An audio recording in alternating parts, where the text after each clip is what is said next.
Welcome back to Feathers and Field Goals live on location for the first time in podcast history. Bryce Leslie, Dan Steenkamer, now joined by one of our key guests on the schedule today, because this guest is an individual who was instrumental in allowing this to happen here at Grain Exchange on site on game day. We've been looking forward to it for so long, and it's Zhaibri Jeffries who helped us make this event happen.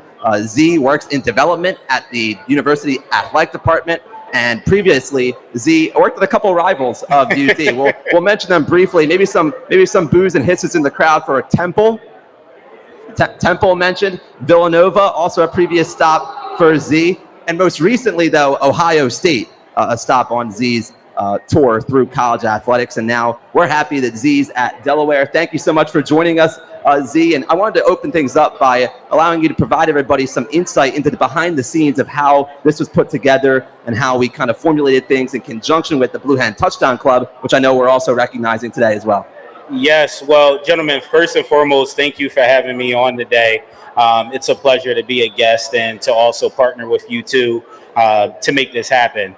And yeah, just to give, a little bit of insight, being partnered with both the Blue Hen Touchdown and Grain Exchange is monumental for us, right? Because they are both significant supporters of Delaware athletics and the university. So it only made sense to do it, right? To showcase the Blue Hen Touchdown Club and everything that they do for the university and Delaware athletics. But then also Grain Exchange, I know everyone can't see, but if you really look around, why would you not want to come here and pregame and postgame? It's the place to be, man. You have a open window here, and the sunlight it's the prime location right here on Stark campus. So it just made sense to do so. Yeah, like you said, beautiful site here, and we were so happy to tour with you, Z, last week. Had some Lewis Coffee Co. as well beforehand. Beautiful out. We have a DJ out on the lawn right now, and Pete and Lee and everybody within the Grain organization run a fantastic business, and it's fantastic to be here with Dan with you today and Z with you. And Z, give a little insight about yourself. Dan kind of gave an introduction about your brief history, and now director of development within the university. What was your calling into this industry, and what really brought you into Delaware, really wanting to make the next step in your career? Man, how much time do we have? We have some time. Go for it. Yeah. Well, just a little bit of background on me. So I'm a former athlete. I think a lot of people who think of sports, they think of only playing on the field, which was something that I thought about myself. However, as you go through in life, you really figure out what your true calling is. And I tell people all the time, getting into philanthropy and fundraising, it's not something you go to school for. I'm an alum of Temple University, which, y'all kind of mentioned a little bit earlier. And I double majored in accounting and marketing with a minor in legal studies. So it's well, how did you fall into this? I thought I was going to be a finance bro right out of college, and noticed that it really wasn't for me. So I tried to get my footing and what it looked like to break into the sports industry, right? And my wife, who's actually watching this now, she was very monumental in pushing me to say, hey, chase your dreams and follow, what it is that you really want to do. So I started getting my footing in the sports industry and started in honestly marketing and fan engagement. So that was my first calling, and that's what I fell into. But then I was introduced into fundraising and philanthropy, and ever since then, it's been a way for me to connect my passion with a purpose. And something I learned always is to pay it forward. It was something that once I found it, I said, hey, well, until I'm able to contribute as a lot of the lovely folks around us in Grain Exchange are doing today, I said, I'm going to help other people connect that passion with a purpose and do so. I'm just fired up hearing that on a game day. And it's not just bluster, because we had those kind of conversations with you as well, Z, as we were doing a site visit here and getting set to lay out this whole layout for our first live show that, Bryce, you've been such a big help in as well. I want to recognize you as well along the way. But it brings to mind one of the conversations that we had, which was a belief in Delaware academics along with athletics and all being kind of rolled up in one and the same mission as far as the values that you pitch and that you remind people of when you're stewarding donors and all the things that go into development and fundraising. Yeah, so kind of touching on the first part, right, about the academic prestige of the University of Delaware. We are here at a top 10 public university. Like, let that sink in for a second. A top 10. There are thousands of universities out there, and we're a top 10 public university. So, like, we need to get a round of applause for that, right? But when you take it a step further, and I tell people this all the time, you combine the academic prestige of the University of Delaware and then pair that with the history of athletic excellence here. When we really talk about that transition from FCS to FBS, you got to put us on that Mount Rushmore. 6 national championships? Like 6. How many institutions can say that? So you have 6 national championships as an athletic institution, but then you're also top 10 as a public university. You can't beat that. We had a great conversation with interim athletic director Jordan Skolnick to start this off tonight. And now we're very excited to have you with us to kick off this event. Given his background in external relations and fundraising, how has it been for him to really show his leadership and his vision in the program? And how has it been for you working alongside Jordan? Man, I say this, right? My decision to come to the University of Delaware were based on 3 things: academic prestige, athletic excellence, and leadership. Delaware checked all of those boxes. And talking about Jordan directly, right?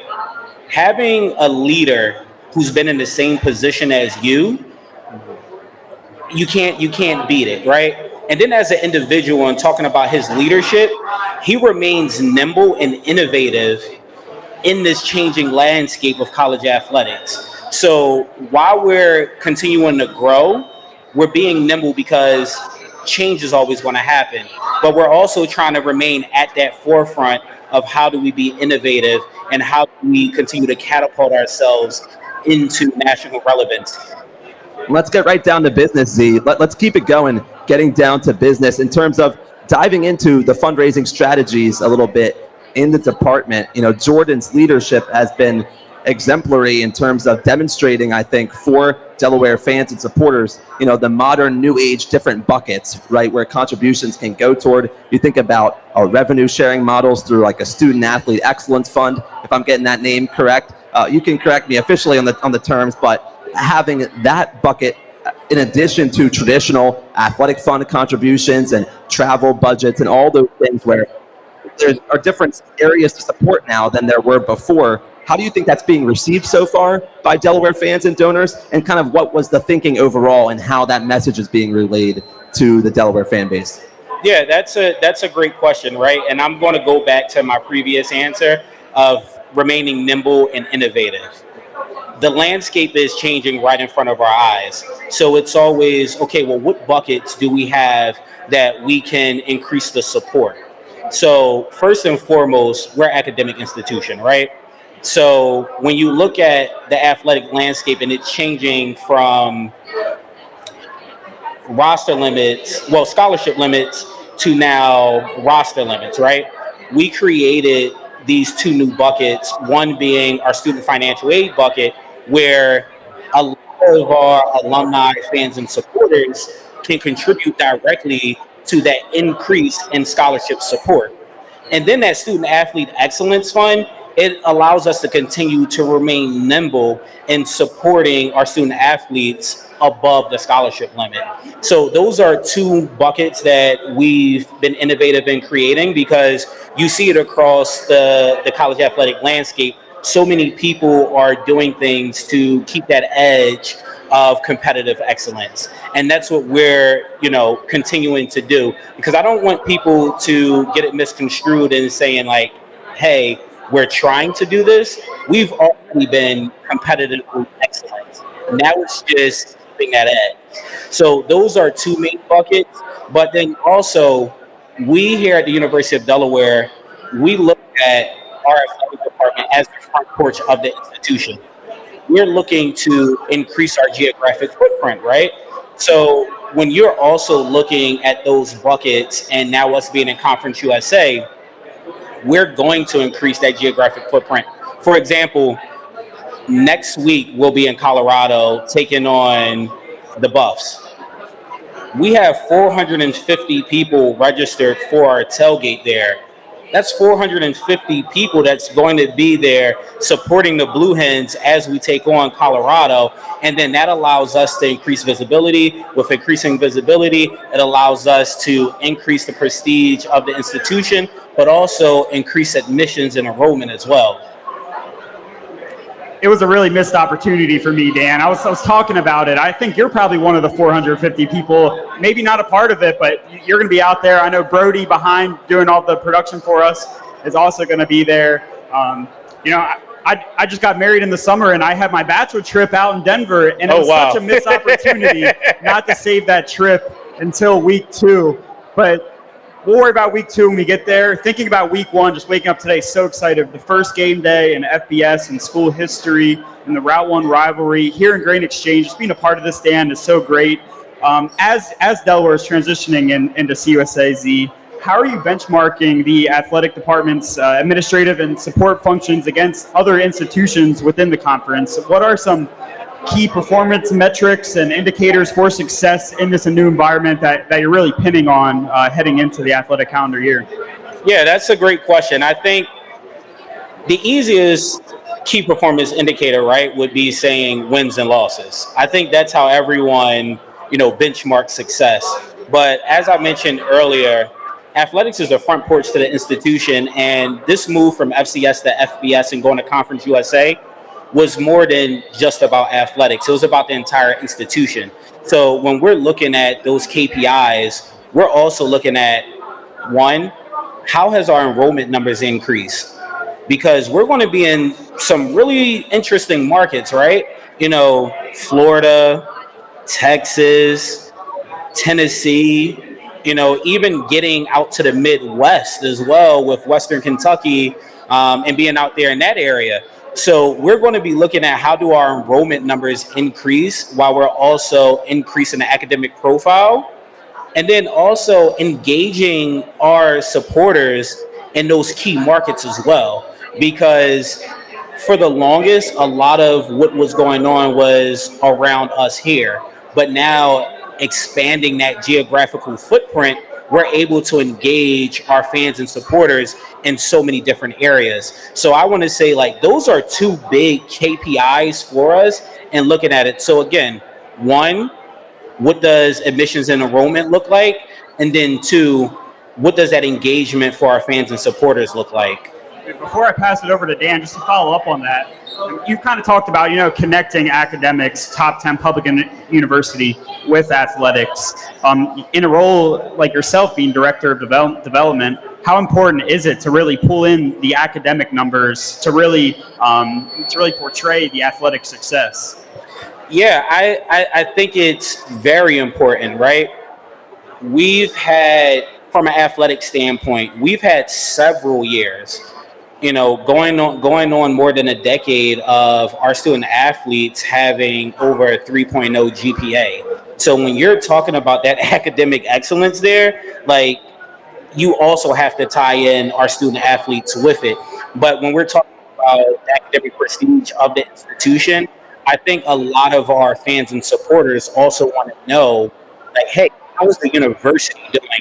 And I tell people this all the time, we're going to have conversations about athletics, but anything that you want to ask me about the institution in itself, let's talk about it. Grain Exchange is in the heart of the Star Complex. When we really think about it, it used to be a plant over here. Now we have an academic facility compound that's rivaling a lot of institutions. So again, that's that academic prestige part.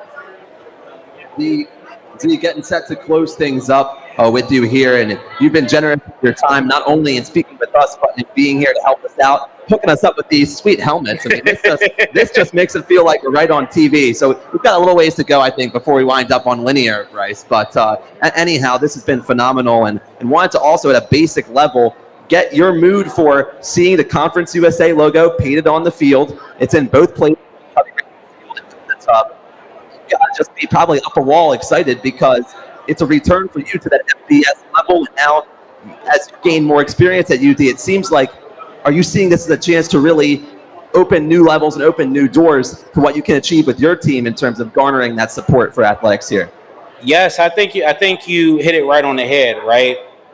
The opportunities are endless for us.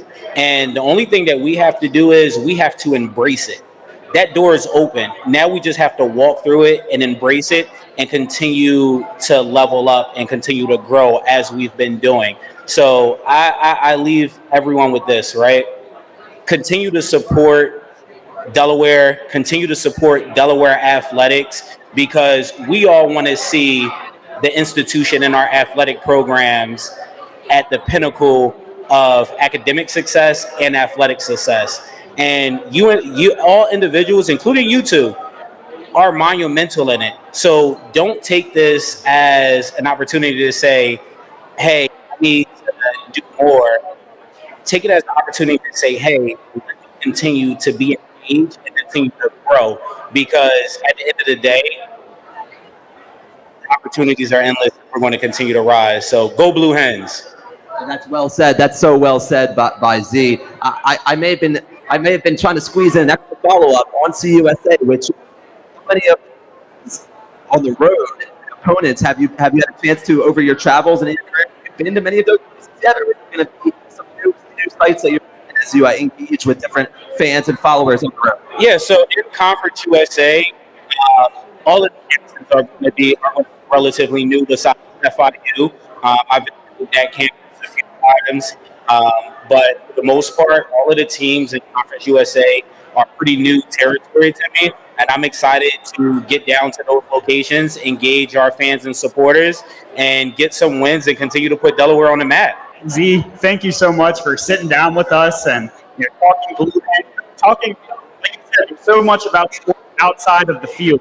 And it was so good to learn more about what you guys are doing in the development department. Thank you so much for including us. Thank you so much for sitting down with us. Go Blue Hens. Thank you for having me. Go Blue Hens. Give it up for Z.